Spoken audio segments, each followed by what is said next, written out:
सभी किसान, बदलते भारत की शान।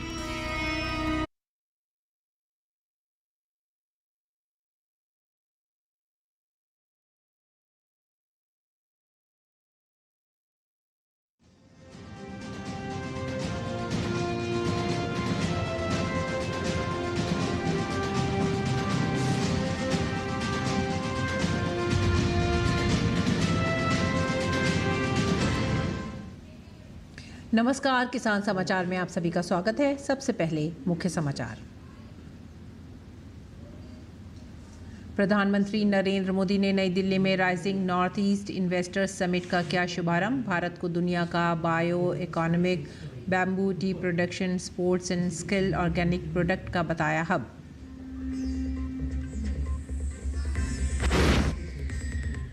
केंद्रीय कृषि मंत्री शिवराज सिंह चौहान 25 मई से अपने विदिशा संसदीय क्षेत्र से करेंगे ऐतिहासिक पदयात्रा का आगाज। वह ग्रामीण विकास, महिला सशक्तिकरण, कृषि सुधार, रोजगार सृजन तथा सामाजिक कल्याण के लिए सरकार की प्रतिबद्धता को धरातल पर उतारेंगे। आरबीआई के मुताबिक देश में महंगाई में काफ़ी राहत। इस साल सामान्य से बेहतर मानसून की उम्मीद से गांवों में बढ़ेगी खपत। सीपीआई मुद्रास्फीति लगातार छठे महीने अपने निम्नतम स्तर पर।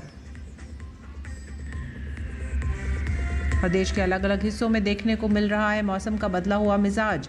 देश की राजधानी दिल्ली समेत एनसीआर में तापमान में गिरावट, अगले 5 से 7 दिन तक तेज बारिश की संभावना। वहीं राजस्थान में लोगों को भीषण गर्मी का करना पड़ रहा है सामना।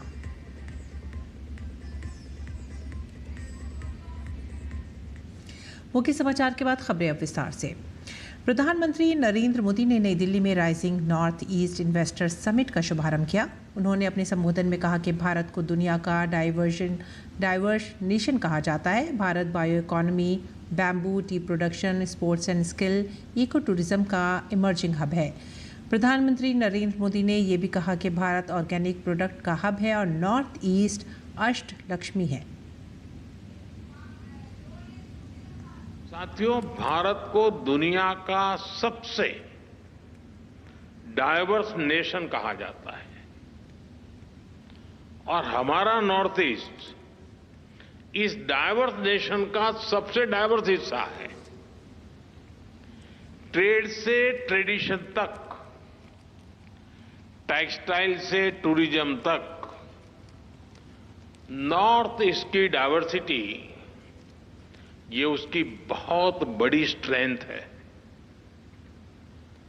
नॉर्थ ईस्ट यानी बायो इकोनॉमी और बाम्बू, नॉर्थ ईस्ट यानी tea production and petroleum, north east यानी sports and skill, north east यानी इको टूरिज्म का इमर्जिंग हब, नॉर्थ ईस्ट यानी ऑर्गेनिक प्रोडक्ट की नई दुनिया, नॉर्थ ईस्ट यानी एनर्जी का पावर हाउस। इसलिए नॉर्थ ईस्ट हमारे लिए अष्टलक्ष्मी है। अष्टलक्ष्मी के इस आशीर्वाद से नॉर्थ ईस्ट का हर राज्य कह रहा है हम निवेश के लिए तैयार हैं, हम नेतृत्व के लिए तैयार हैं। केंद्रीय कृषि मंत्री शिवराज सिंह चौहान 25 मई से अपनी विदिशा संसदीय क्षेत्र में ऐतिहासिक पदयात्रा प्रारंभ कर रहे हैं। इस यात्रा के माध्यम से वे ग्रामीण विकास, महिला सशक्तिकरण, कृषि सुधार, रोजगार सृजन तथा सामाजिक कल्याण के लिए सरकार की प्रतिबद्धता को धरातल पर उतारेंगे। यात्रा के दौरान कृषि मंत्री गांवों में विभिन्न वर्गों से संवाद कर योजनाओं की जानकारी देंगे, लाभ सुनिश्चित कराएंगे, उनकी समस्याओं का निराकरण के निर्देश देंगे। केंद्रीय मंत्री ग्रामीण क्षेत्रों में पहुंचकर केंद्र सरकार द्वारा चलाई जा रही योजनाओं की जानकारी देने के साथ ही लाभार्थियों से संवाद भी करेंगे और योजनाओं के प्रभाव का प्रत्यक्ष मूल्यांकन करेंगे। केंद्रीय मंत्री का कहना है कि मेरी पदयात्रा का उद्देश्य है कि केंद्र सरकार की योजनाओं का लाभ अंतिम व्यक्ति तक पहुंचे और हर घर हर गांव, हर किसान, हर महिला सशक्त बने। इसके लिए हम कोई भी कसर नहीं छोड़ेंगे। पदयात्रा के दौरान प्रधानमंत्री आवास योजना, पीएम किसान सम्मान निधि, महिला सशक्तिकरण की योजनाएं, ग्रामीण सड़क, स्वास्थ्य, शिक्षा, स्वच्छता, डिजिटल इंडिया और स्वरोजगार से जुड़े कार्यक्रमों की जानकारी आम जन तक पहुंचाई जाएगी। शिवराज सिंह चौहान लाभार्थियों से मिलकर योजनाओं के क्रियान्वयन की ज़मीनी हकीकत जानेंगे और उनकी समस्याओं का समाधान करेंगे। इस यात्रा से आत्मनिर्भर भारत मिशन को बल मिलेगा। केंद्रीय कृषि मंत्री शिवराज सिंह चौहान खुद अपने खेत में ट्रैक्टर चलाकर जुताई करते हुए नजर आए। केंद्रीय कृषि मंत्री ने सोशल मीडिया पर अपना एक वीडियो भी शेयर किया, जिसमें किसानों को मेहनत को सलाम करते हुए सभी से अन्नदाताओं का सम्मान करने की उन्होंने अपील की।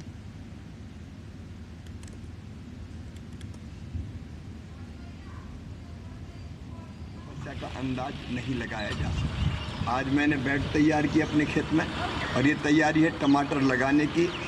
अभी बेड तैयार किए, बाकी पूरी प्रक्रिया करके अगस्त में मैं यहाँ टमाटर लगाऊंगा। इस बार बम्पर उत्पादन था, टमाटर का रेट कम मिले, लेकिन उम्मीद है अगली बार रेट भी ठीक मिलेंगे। किसान की मेहनत को सब प्रणाम करें, क्योंकि वही अन्न के भंडार भरता है, खाद्य सुरक्षा सुनिश्चित करता है।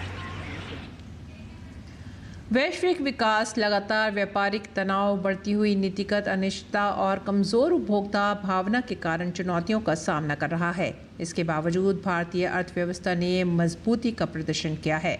आरबीआई के मासिक बुलेटिन के मुताबिक देश में महंगाई में काफ़ी राहत देखी गई है और ये 2025-26 में तय लक्ष्य के आसपास टिक सकती है। रबी फसल अच्छी होने और इस साल सामान्य से बेहतर मानसून की उम्मीद से गांवों में खपत बढ़ेगी और खाने पीने की चीज़ों की महंगाई भी नियंत्रण में रह सकती है। बुलेटिन में कहा गया है कि जुलाई 2019 के बाद से लगातार छठे महीने सीपीआई मुद्रास्फीति अपने निम्नतम स्तर पर आ गई है, जो मुख्य रूप से खाद्य कीमतों में निरंतर कमी के कारण हुई है। साथ ही इस साल अप्रैल में कृषि श्रमिकों और ग्रामीण श्रमिकों के लिए अखिल भारतीय उपभोक्ता मूल्य सूचकांक पर आधारित मुद्रास्फीति की दर में भी गिरावट आई है। अप्रैल में आई आईएमएफ की रिपोर्ट का हवाला देते हुए कहा गया है कि भारत 2025 में दुनिया की सबसे तेज़ी से बढ़ने वाली बड़ी अर्थव्यवस्था बना रहेगा और इस साल जापान को पीछे छोड़कर दुनिया की चौथी सबसे बड़ी अर्थव्यवस्था बन सकता है। आरबीआई ने रिपोर्ट में कहा है कि आगे चलकर भले ही कोई गंभीर चुनौतियां नजर आ रही हों, भारत वर्तमान वैश्विक प्रतिकूल परिस्थितियों का आत्मविश्वास के साथ सामना करने के लिए अच्छी स्थिति में है। वह उभरते अवसरों का लाभ उठाने और वैश्विक वृद्धि के एक प्रमुख प्रेरक के रूप में अपनी भूमिका को सुदृढ़ करने के लिए तैयार है। अंतर्राष्ट्रीय टी डे पर वाणिज्य भवन नई दिल्ली में एक्सक्लूसिव टी जोन स्थापित किया गया। यहाँ पर देश भर के विभिन्न क्षेत्रों की चाय को प्रदर्शित किया गया, जिसमें असम से लेकर दार्जिलिंग और दक्षिण भारत की नीलगिरी हिल्स की चाय बागानों की चाय भी शामिल की गई थी। टी बोर्ड ऑफ इंडिया के डिप्टी चेयरमैन सौरभ प्रहारी ने बताया कि पिछले कुछ समय में भारत ने चाय के उत्पादन और निर्यात में उल्लेखनीय उपलब्धि हासिल की है। A few of the key figures that has come up today is that Indian exports are doing very well. It's unprecedented. It's the highest ever. We exported 263 million kgs with a value of $924 million US. Next, we are reaching out to newer markets where we are yet to break ground while maintaining our traditional markets. So we are having very intense collaborations and buyer-seller meet. Gujarat के मुख्यमंत्री भूपेंद्र पटेल ने बुधवार को राज्य में एशियाई शेरों की 16वीं गणना के आंकड़े जारी किए। गणना के मुताबिक शेरों की संख्या बढ़कर 891 हो गई है, जबकि साल 2020 में ये संख्या 674 थी। शेरों की बड़ी संख्या में 196 नर, 330 मादा, 140 सब एडल्ट और 225 शावक शामिल हैं। एशियाई शेरों की बढ़ी हुई ये संख्या 2020 की तुलना में 32.19% और पिछले 10 वर्षों में 70% की वृद्धि को दर्शाता है। ये गणना 10 से 13 मई 2025 के बीच गुजरात के 11 जिलों में फैले 35,000 वर्ग किलोमीटर क्षेत्र में की गई, जिसमें डायरेक्ट बीट वेरिफिकेशन यानी ब्लॉक काउंट पद्धति का उपयोग किया गया। इस अभियान में 3,854 लोगों ने हिस्सा लिया, जिनमें वन अधिकारी, स्वयंसेवी, स्थानीय लोग और NGO शामिल थे। अमरेली ज़िला 339 शेरों के साथ सबसे आगे है, जबकि सावरकुंडला, लिलिया और बारदा अभयारण्य जैसी जगह भी शेरों की आबादी के लिए मजबूती से उभर रही है। 10 मई से लेकर 13 मई तक पूरी स्टाफ और बहुत सारे जो वॉलंटियर्स थे प्लस गांव के लोग थे, उन्होंने मिलके गिनती में भाग लिया और कंटिन्यूअसली 4 दिन तक इसकी गिनती हुई और टोटल नंबर का फिर हम लोगों ने विश्लेषण करके माननीय मुख्यमंत्री श्री के द्वारा इसका जो संख्या जाहिर की है वो संख्या आपके सामने है। कुल जो है 891 जो पिछली गिनती थी उसके मुकाबले 32.19% ज़्यादा उसकी संख्या हम लोगों को मिली है। झांसी में बुधवार रात आए आंधी तूफान ने चारों ओर भारी तबाही मचाई और इसकी जद में पक्षी भी आ गए। झांसी के गुड़सराय के बामोर के सिंगार गांव में सैकड़ों की संख्या में तोतों की मौत हो गई। यहां ग्रामीणों ने सुबह तोतों को पड़े देखा तो वन विभाग को सूचना दी। मौके पर वन विभाग कर्मियों ने पहुंचकर हालात का जायजा लिया।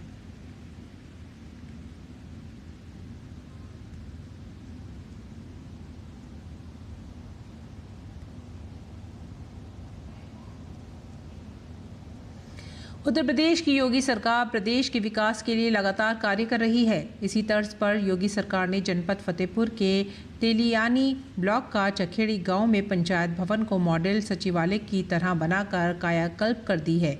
इस पंचायत भवन में ग्रामीणों की हर सुविधा का ध्यान रखा गया है।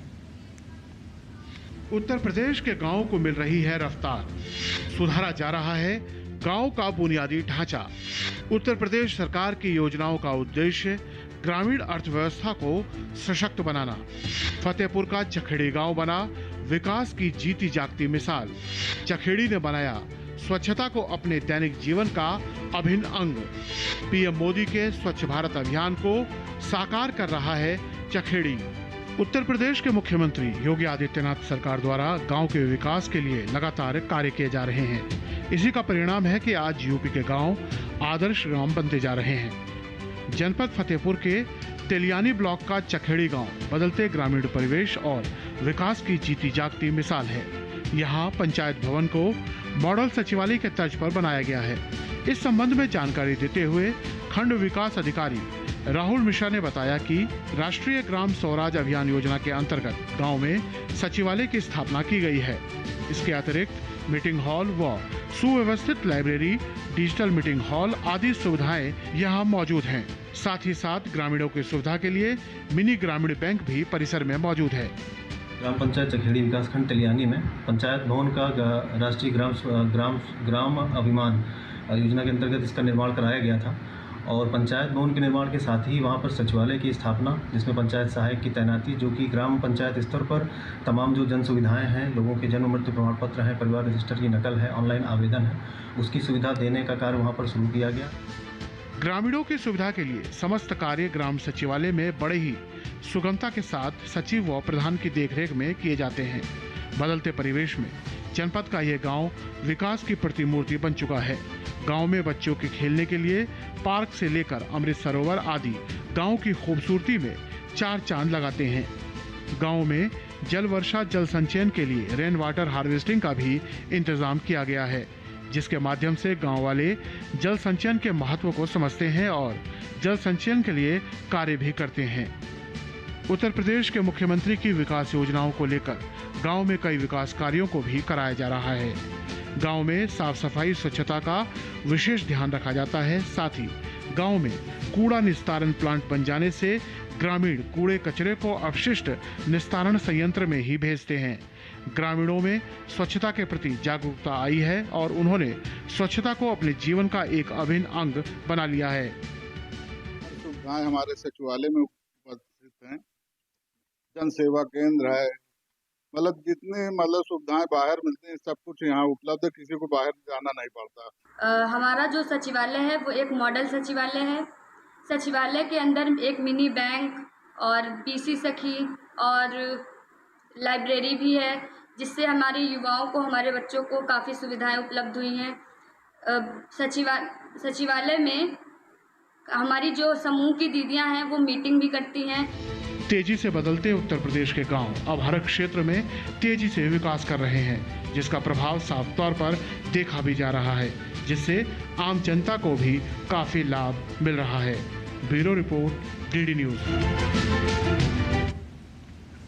देश के अलग अलग हिस्सों में मौसम का बदला हुआ मिजाज देखने को मिल रहा है। देश की राजधानी दिल्ली समेत एनसीआर में तापमान में गिरावट दर्ज की गई है, जिससे लोगों को गर्मी से कुछ राहत मिलने के साथ ही मौसम काफ़ी सुहावना हो गया है। मौसम विभाग ने अगले 5 से 7 दिनों तक तेज़ बारिश की संभावना जताते हुए करीब 15 से अधिक राज्यों के लिए बारिश की चेतावनी जारी की है। IMD के मुताबिक पूर्वोत्तर भारत से लेकर पश्चिमी तट और दक्षिणी प्रायद्वीपीय भारत में मूसलाधार बारिश के साथ तेज हवाओं का दौर जारी रहेगा। गुजरात, कर्नाटक, तमिलनाडु, केरल, असम, मेघालय, बिहार, झारखंड, पश्चिम बंगाल, उड़ीसा और गोवा के अलग अलग हिस्सों में तेज बारिश का येलो अलर्ट जारी किया गया है। वहीं महाराष्ट्र के कुछ भाग, कोंकण, मध्य प्रदेश के कुछ हिस्सों में भारी बारिश की आशंका को देखते हुए ऑरेंज अलर्ट जारी किया गया है। उत्तराखंड और हिमाचल के भी कई इलाकों में वर्षा, ओलावृष्टि और 40 से 70 किलोमीटर प्रति घंटे की रफ्तार से तेज हवाओं की चेतावनी के साथ ऑरेंज अलर्ट जारी किया गया है। मौसम के प्रकोप से बचने के लिए लोगों को सतर्क रहने का आग्रह भी किया गया है। देश के कई राज्यों के लिए जहां एक और बारिश की चेतावनी जारी कर दी गई है, तो वहीं राजस्थान में लोगों को भीषण गर्मी का सामना करना पड़ रहा है। गुरुवार को कई जगह पर अधिकतम तापमान 48 डिग्री के करीब पहुंच गया। श्रीगंगानगर में दिन का तापमान 47.3 डिग्री सेल्सियस दर्ज किया गया, जबकि 8 अन्य शहरों में तापमान 45 डिग्री से अधिक रहा। इस बीच मौसम विभाग ने राजस्थान में तापमान बढ़ने की संभावना जताते हुए हीट वेव और भीषण गर्मी का रेड अलर्ट जारी किया है। और आइए अब जानते हैं मंडी भाव।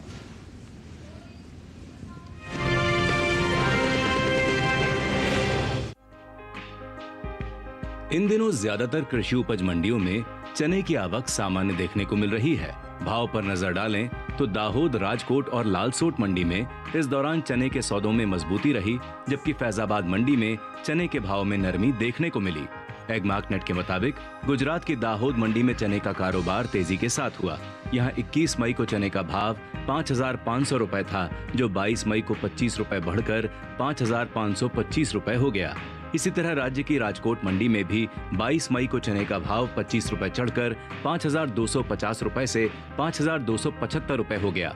राजस्थान की लालसोट मंडी में 36 रुपए की चमक देखी गई। यहाँ 21 मई को चने का भाव 5,275 रुपए था, जो 22 मई को 5,311 रुपए हो गया। जबकि उत्तर प्रदेश की फैजाबाद मंडी में चने का कारोबार कमजोरी के साथ हुआ। यहाँ 21 मई को चने का भाव था 6,130 रुपए, 22 मई को इसके सौदे 130 रुपए गिरकर 6,000 रुपए पर हुए।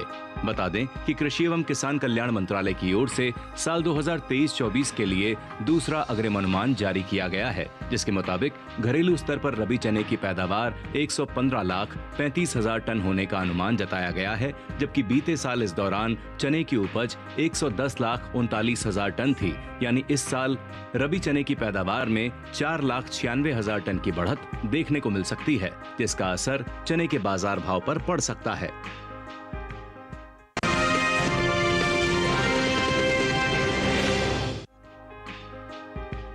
मंडियों में इन दिनों गुड़ की आवक सामान्य है। गुरुवार को उत्तर प्रदेश की ज्यादातर मंडियों में गुड़ बिकवाली के लिए पहुंचा। हाजिर भाव को देखें तो 22 मई को ज्यादातर मंडियों में गुड़ के सौदे मिले जुले रुख के साथ हुए। वहीं कुछ मंडियों में भाव स्थिर भी रहे। एगमार्कनेट के मुताबिक आंध्र प्रदेश की चित्तूर मंडी में 21 मई को गुड़ की कीमत थी 3,500 रुपए। 22 मई को इसके भाव में कोई बदलाव देखने को नहीं मिला और भाव 3,500 रुपए पर बना रहा। महाराष्ट्र की मुंबई मंडी में भी गुड़ के भाव में स्थिरता रही। यहाँ दोनों दिन यानी 21 और 22 मई को गुड़ का भाव 5,175 रुपए पर बना रहा। वहीं उत्तर प्रदेश की फैजाबाद मंडी में गुड़ की कीमत में कमजोरी देखने को मिली। 21 मई को यहाँ गुड़ 4,440 रुपए पर बिका था। 22 मई को इसके सौदे 140 रुपए टूटकर 4,300 रुपए पर हुए, जबकि राज्य की लखीमपुर मंडी में इस दौरान गुड़ के भाव में बढ़त दर्ज की गई। यहाँ 21 मई को गुड़ का दाम था 3,790 रुपए। 22 मई को इसके सौदों में 10 रुपए की तेजी आई, जिसके बाद गुड़ का भाव 3,800 रुपए हो गया। वहीं गुड़ के निर्यात पर नजर डालें तो प्रमुख उत्पादक के तौर पर भारत को दुनिया भर में गुड़ का एक मुख्य व्यापारी और निर्यातक माना जाता है। एपीडा के अनुसार साल 2024 के दौरान भारत ने करीब 430 मिलियन अमेरिकी डॉलर की कीमत के लगभग 5,16,746 मीट्रिक टन गुड़ और कन्फेक्शनरी उत्पाद का निर्यात किया है। भारत ने साल 2024 के दौरान इंडोनेशिया, संयुक्त अरब अमीरात, यूएसए, कीनिया और नेपाल को प्रमुख रूप से गुड़ और कन्फेक्शनरी उत्पाद का निर्यात किया है।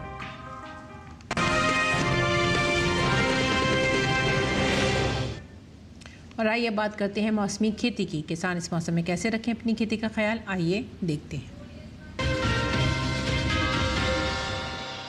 नमस्कार, आप देख रहे हैं डीडी किसान। मैं हूं एआई कृष और आज हम भारत के विभिन्न राज्यों में होने वाली खेती किसानी से संबंधित सलाहों के बारे में पूरी जानकारी देंगे। आंध्र प्रदेश के कम बारिश वाले इलाकों में कटाई के बाद फसलों को सुरक्षित स्थान पर रखें और कृषि उत्पादों को तिरपाल से ढक दें। ज्यादा बारिश वाले इलाकों में कटाई का काम टाल दें। बागवानी वाली फसलों और सब्जियों को गिरने से बचाने की व्यवस्था करें। आंध्र प्रदेश के उत्तरी तटीय क्षेत्र में तिल और धान की कटाई टाल दें। मूंगफली की खुदाई भी फिलहाल के लिए रोक दें। पहले से कटी हुई फसलों को सुरक्षित और सूखे स्थान पर रखें। गन्ने की फसल में जल निकासी की व्यवस्था करें। आंध्र प्रदेश के उत्तरी तटीय इलाकों में केले के पौधों को सहारा देने का काम करें। ऐसे मौसम में सब्जियों को भी गिरने से बचाएं। इसी तरह कर्नाटक और केरल में भी केले के पौधों को सहारा देने का काम करें। कर्नाटक में बारिश की वर्तमान अवधि के बाद तैयार फसलों की कटाई कर लें। टमाटर को तुड़ाई के बाद सुरक्षित और सूखे स्थान पर रखें। मक्का को भी कटाई के बाद सुरक्षित स्थान पर रखना जरूरी है। सब्जियों की नर्सरी को प्लास्टिक शीट से कवर करने का काम करें। केरल में खड़ी फसलों में पर्याप्त जल निकासी की व्यवस्था करें। पश्चिम बंगाल के पुराने जलोढ़ इलाके में तत्काल प्रभाव से 80% फसल पकने के बाद धान की कटाई कर लें, नहीं तो फसल तेज बारिश के दौरान खराब हो सकती है। बोरो धान और अन्य खड़ी फसलों में पर्याप्त जल निकासी की व्यवस्था करें। पश्चिम बंगाल के तराई इलाके में तैयार फसल की कटाई करने में देरी न करें। यहां के किसान सभी छिड़काव कार्य रोक दें और खेतों से फालतू पानी बाहर निकाल दें। इसी तरह कृषि और किसानों से जुड़ी हर महत्वपूर्ण जानकारी के लिए हमारे साथ जुड़े रहिए और देखते रहिए डीडी किसान। धन्यवाद।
खेती किसानी के साथ साथ आइए अब नजर डालते हैं कुछ और महत्वपूर्ण खबरों पर। खास खबर में